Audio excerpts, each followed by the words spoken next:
Today I'm making a carrot and ginger soup in the Ninja soup maker. It needs very few ingredients and the result is a really lovely smooth soup.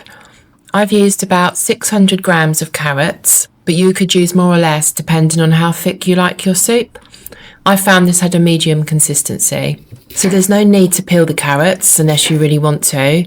Just remove the ends and give them a good wash and then chop them up.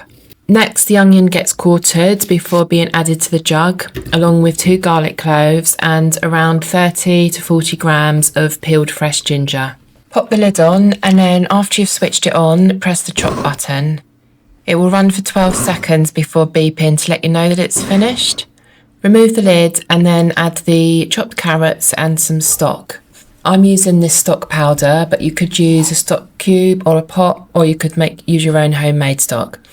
Then pour hot water up to the line and put the lid back on. Set the soup maker off on smooth and it will run for 30 minutes. When it's finished, carefully remove the lid and check the consistency. If it's too thick, you can add some more hot stock or water to thin it out. Just give it a quick little blend and it will thin it out to the consistency that you want. Or if it's too thin, stir in something like the instant mashed potato granules to thicken it up. I hope you've enjoyed this carrot and ginger soup maker recipe. If you're looking for more recipes for your soup maker, check out the other ones on my channel, or you can head over to Liana's Kitchen where there's lots on there. Thanks for watching and I'll see you next time.